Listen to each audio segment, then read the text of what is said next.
Book 1, Canto 4. The Secret Knowledge. The Master of Existence lurks in us and plays at hide and seek with his own force. In nature's instrument loiters secret God. The immanent lives in man as in his house. He has made the universe his pastimes field, a vast gymnasium of his works of might. All-knowing, he accepts our darkened state. Divine, where shapes of animal or man. Eternal, he assents to fate and time. Immortal, dallies with mortality. The all-conscious ventured into ignorance. The all-blissful bore to be insensible. Incarnate in a world of strife and pain, he puts on joy and sorrow like a robe, and drinks experience like a strengthening wine. He whose transcendence rules the pregnant vasts, prescient now dwells in our subliminal depths, a luminous individual power alone. The Absolute, the Perfect, the Alone, has called out of the silence his mute force, where she lay in the featureless and formless hush, guarding from time by her immobile sleep the ineffable puissance of his solitude. The Absolute, the Perfect, the Alone, has entered with his silence into space. He has fashioned these countless persons of one self. He has built 1,000,000 figures of his power. He lives in all who lived in his vast alone. Space is himself, and time is only he. The Absolute, the Perfect, the Immune, one who is in us as our secret self. Our mask of imperfection has assumed. He has made this tenement of flesh his own, his image in the human measure cast, that to his divine measure we might rise. Then, in a figure of divinity, the Maker shall recast us and impose a plan of Godhead on the mortal's mould, lifting our finite minds to his infinite. touching the moment with eternity. This transfiguration is earth's due to heaven. A mutual debt binds man to the Supreme. His nature we must put on as He put ours. We are sons of God and must be even as He. His human portion we must grow divine. Our life is a paradox with God for key.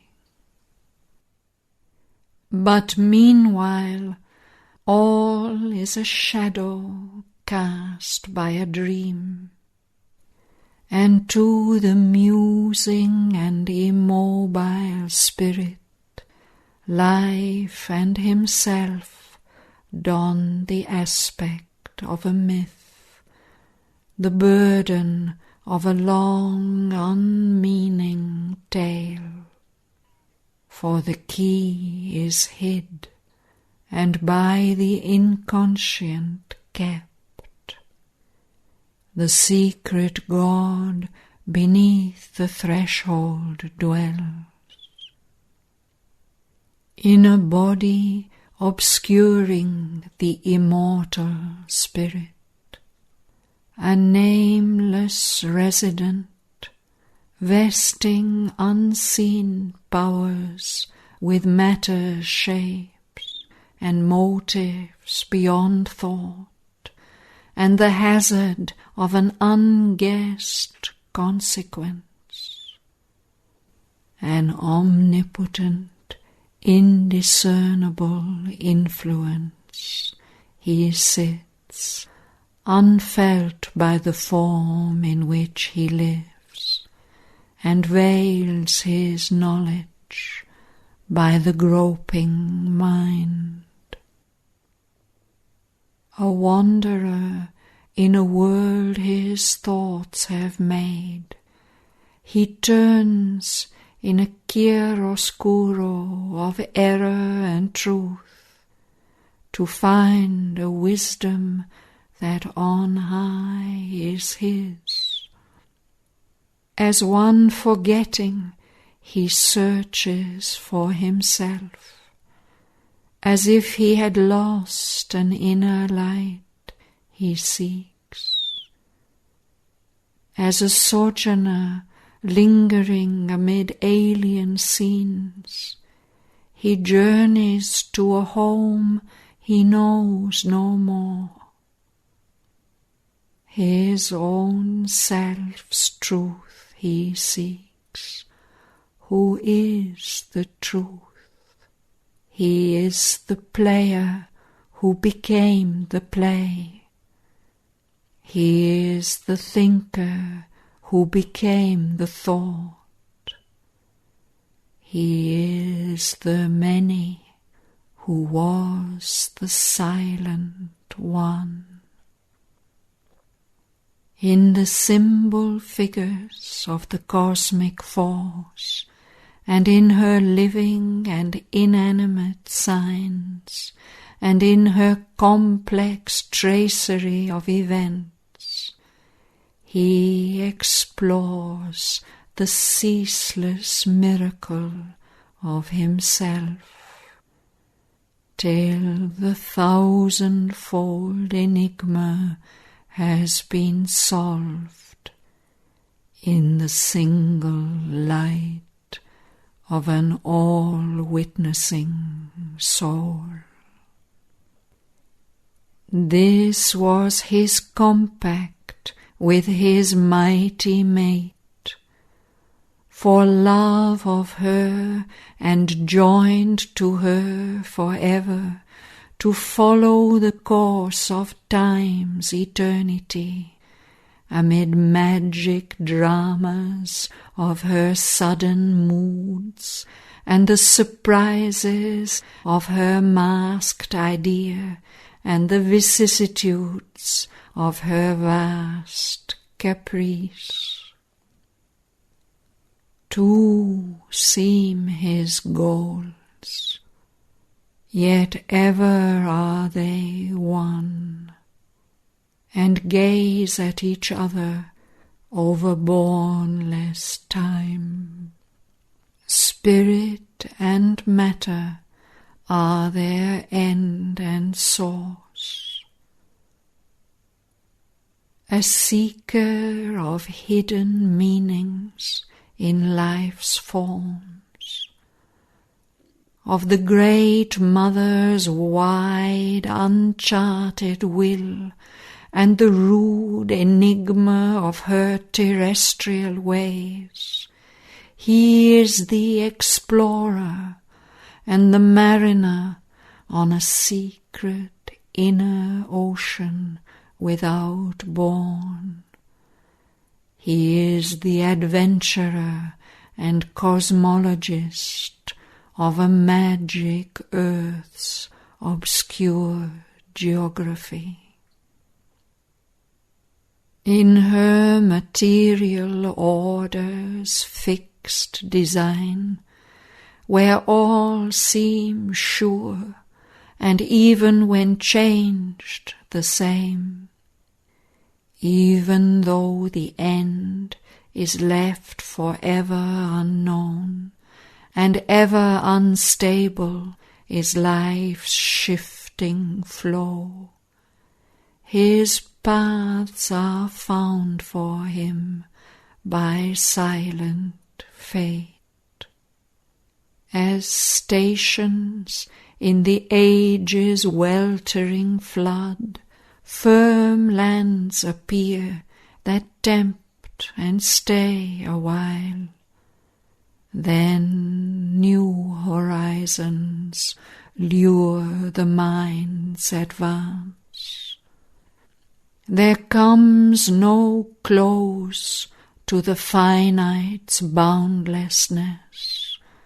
There is no last certitude in which thought can pause, and no terminus to the soul's experience. A limit, a farness never wholly reached, an unattained perfection calls to him from distant boundaries in the unseen.